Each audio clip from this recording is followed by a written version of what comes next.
सकें, पर मन में सदा ब्रज को रहनो, ये किशोरी जी की अति कृपा है।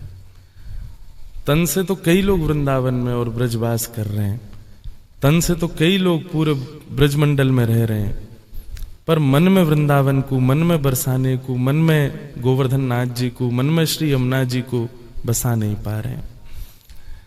एक भाव कभी कभी आवे ऐसा मन में कि ब्रज प्रिय लग रहे हो है, ये एक बात है, पर ब्रज को हम प्रिय लग रहे हैं, ये विशेष बात है। हमको तो ब्रज सबको प्रिय लगता है, बरसाना सबको प्रिय लगता है, पर बरसाने को कौन प्रिय लगता है? जैसे आप बरसाने को प्रिय लगते हैं, हमको बरसाना प्रिय लगता है, पर बरसाने को आप प्रिय लगते हैं। हम बरसानो आएंगे, कछु दिना रह करके चले जाएंगे, कछु दिना यहां दर्शन करके चले जाएंगे, पर आप यहां से ना जा सको, या मैं आपकी प्रसन्नता नहीं, बरसाना आपसे प्रेम करे, ये विशेष बात है। तो ब्रज की उपासना प्रारंभ होगी कि आप प्रेम करो। प्रेम का स्वरूप ही यही है कि आप प्रेम करो, और प्रेम करते करते फिर जैसे आप प्रेम करो वो आपसे प्रेम करने लगे। ब्रज वृंदावन और संपूर्ण 84 कोस श्यामा श्याम को ही स्वरूप है।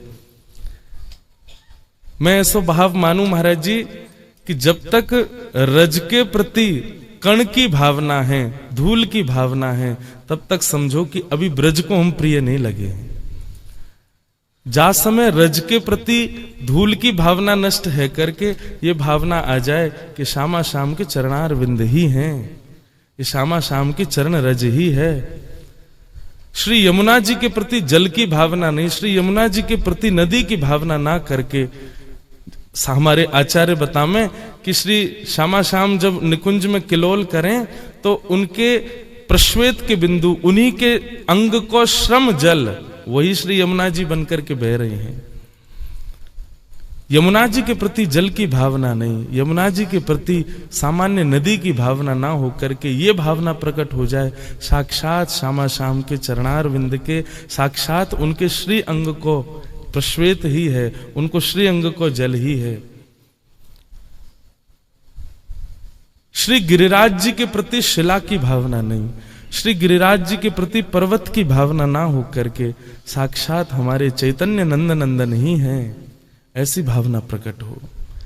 वृंदावन के प्रति नगर की भावना नहीं, वृंदावन के प्रति श्याम सुंदर ही स्थूल रूप में विराज रहे हैं, ऐसी भावना। बरसाने के प्रति पर्वत की भावना नहीं, नगर की भावना नहीं, बल्कि ऐसी भावना कि बरसानो साक्षात किशोरी जी ही हैं।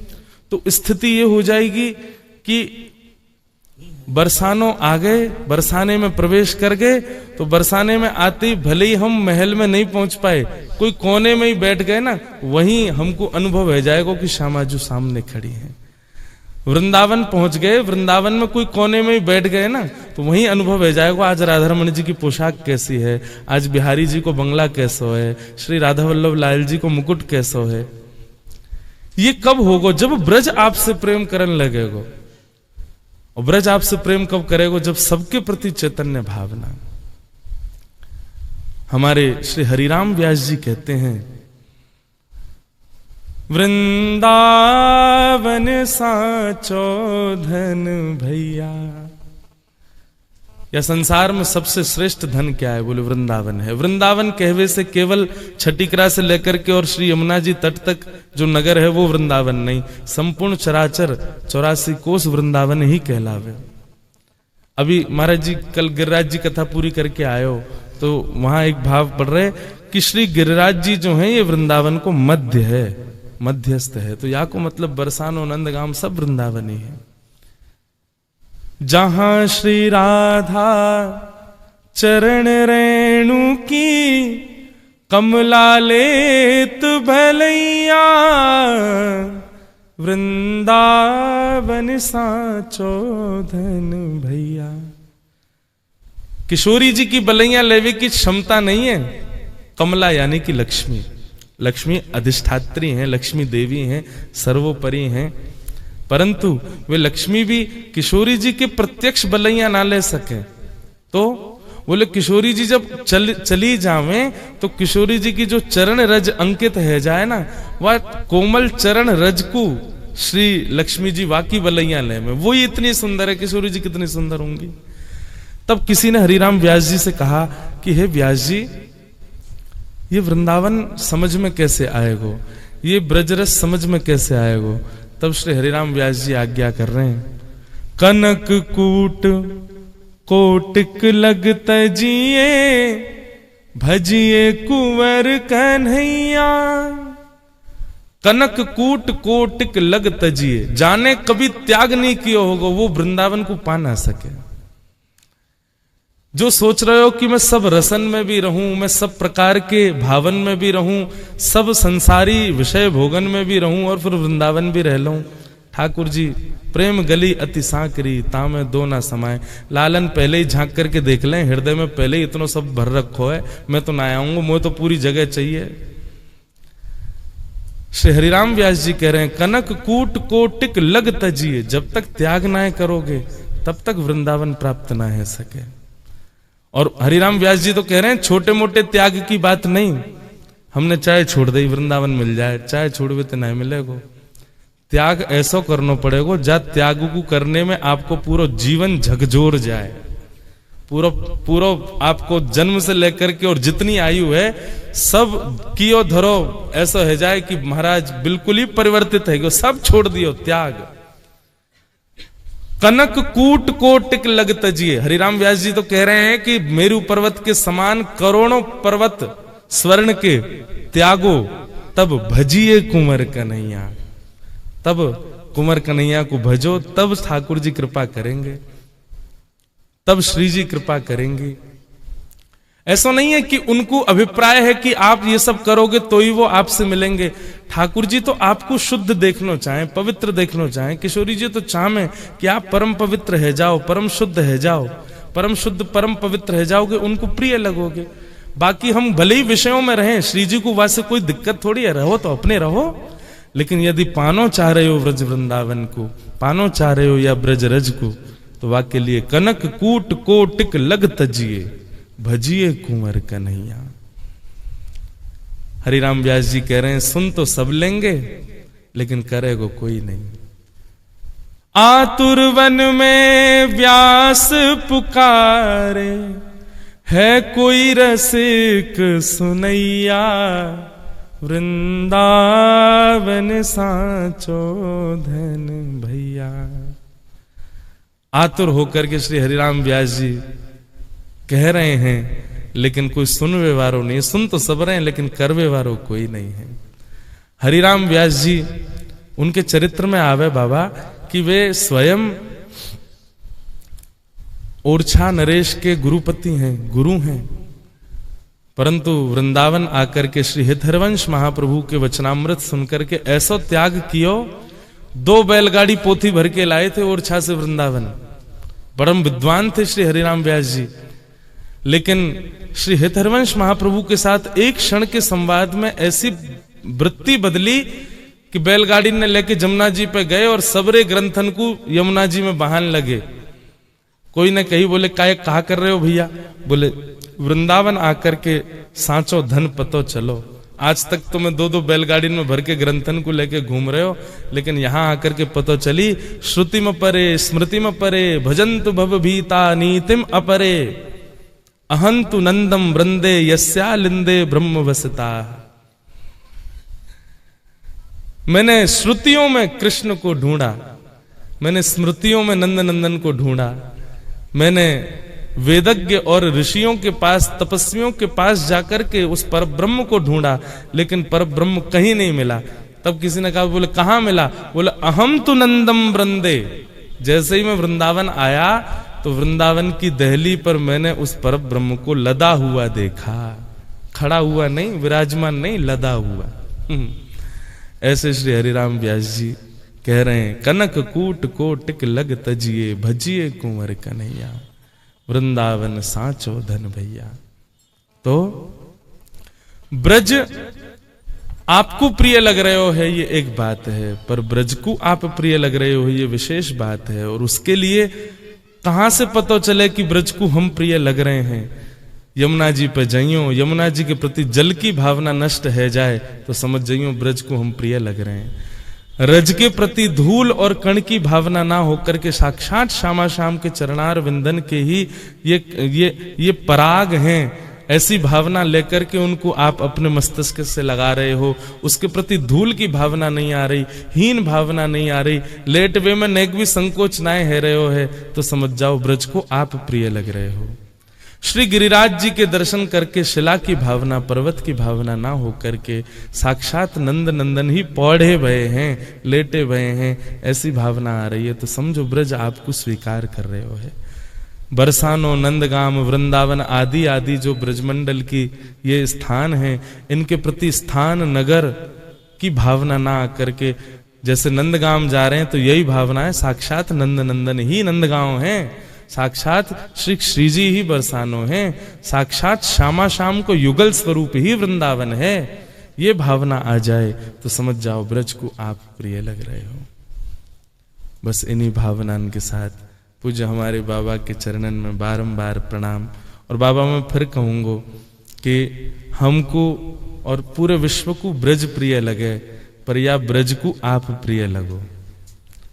आप ब्रज के प्रिय हो, सबके नहीं, ब्रज के प्रिय हो। और ब्रज को प्रिय कहवे को मतलब लोग कहेंगे बोले आपने श्री जी को प्रिय नहीं बताया, बाबा को आपने ब्रज को प्रिय बताया। अरे भैया ब्रज बोलते ही 84 कोस में जो कछुए सब आ जाएगा। ब्रज को प्रिय लग रहे हैं तो मतलब किशोरी जी को भी प्रिय लग रहे हैं, हमारे बिहारी जी को भी प्रिय लग रहे हैं। श्री यमुना जी के तट पे भी बाबा आप जाओगे ना तो श्री यमुना जी भी आनंदित हो जाएंगी। क्यों? सबको आप प्रिय हो। और सबसे बड़ी बात है, एक और बात आपको सबन को एक बात में निवेदन कर दूं, आप ब्रज को प्रिय लग गए, वाक्य बात कहा करोगे? सबसे पहली सिद्धि है कि ब्रज आपको प्रिय लग रहा हो, दूसरी सिद्धि है कि ब्रज को आप प्रिय लग रहे हो, पर तीसरी सिद्धि है कि ब्रजवासीन को आप प्रिय लग रहे हो। ब्रज को प्रिय लग जानो भी एक सामान्य बात है, पर ब्रजवासीन के चित्त में बैठना बहुत कठिन काम है भैया। जैसे हमारो लाला टेढ़ हो ऐसी ब्रजवासी टेढ़े, ब्रजवासीन के चित्त में कोई ना बैठे, पर हमारे बाबा सब ब्रजवासीन के चित्त में बैठे हैं। हमारे बरसाने के कोई भी ब्रजवासी हो ना के कि विनोद बाबा के पास जानो, वो हमारे बाबा के पास जा रहे हो सब। हम अभी मैं गयो बाबा ऊपर ही कुंज में, सब कह रहे बोले आज श्री जी की प्रसादी पाके जाओ। मैंने कि मैं तो बाबा के यहाँ पाऊंगा, तो ब्रजवासी अपने आप, अच्छा हमारे बाबा के पास जाओगे? तो ब्रजवासी हमारो शब्द आपके लिए प्रयोग कर दे, समझ जाइयो महाराज ब्रह्म सौख्यम तनंतम, ये समझ लियो ब्रह्मांड पार कर गए अब आप। ब्रजवासी आपको अपनो मान ले।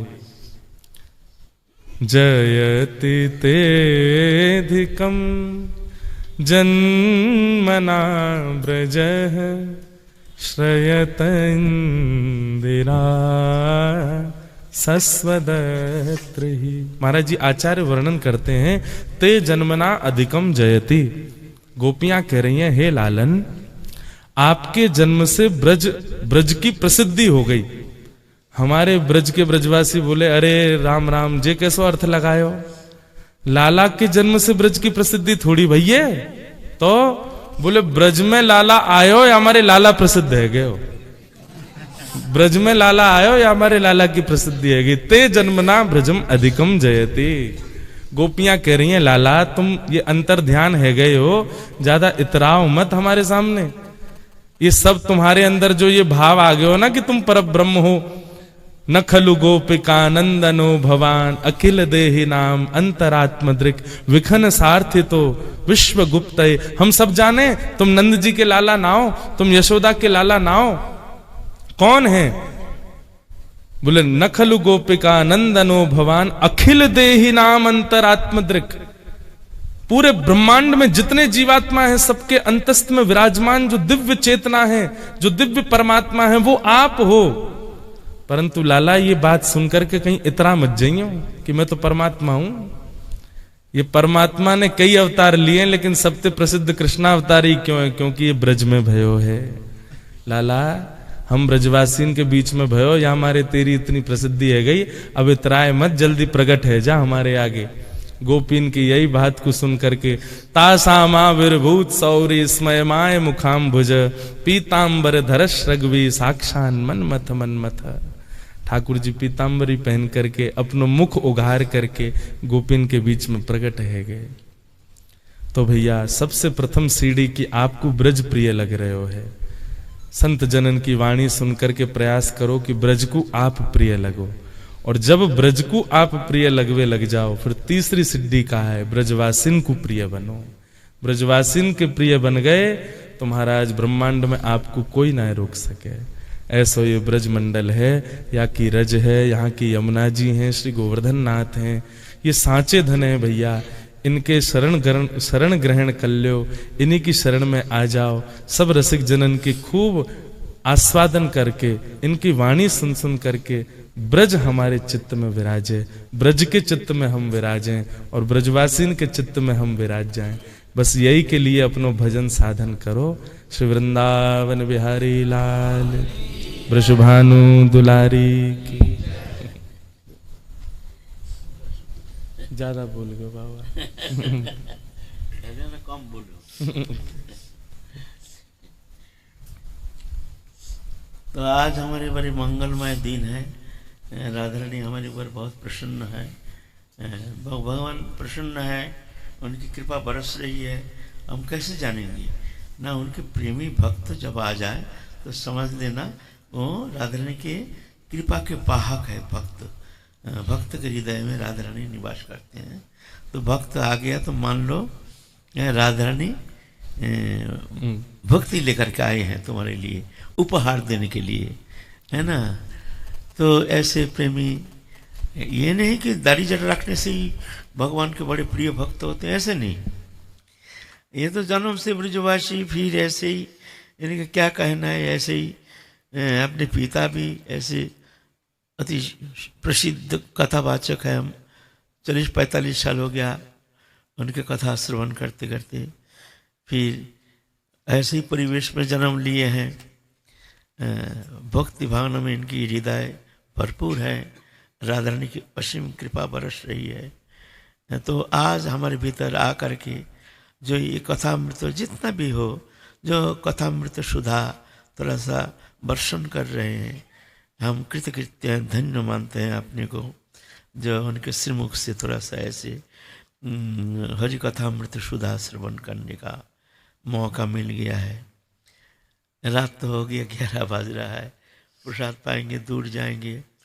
तो कथा तो आज हो गया। इंद्रेश जी के श्रीमुख निश्रित अमृतमय कथा अमृत सुधा श्रवण करके आज धन्य हो गए हैं। हम तो जानते हैं पहले से, लेकिन इनके कथा श्रवण करने का मौका मिला नहीं। सुने हैं, सब प्रशंसा करते हैं। जो वर्तमान जो रसिक कथावाचक जितने हैं उनके भीतर इनकी प्रसिद्धि बहुत है, बड़ी सुंदर। अमृतमय इनके वचन माधुरिमा, सुकंठ, अति सुललित कंठ स्वर, सब मिला करके एक अमृत प्रवाहिनी कथामृत धारा। तो अच्छा है, आज शुभ दिन है, हमको ऐसा सान्निध्य दर्शित थोड़ा कथामृत सुधा आस्वादन करने का मौका मिला। जय जय श्री राधे श्याम।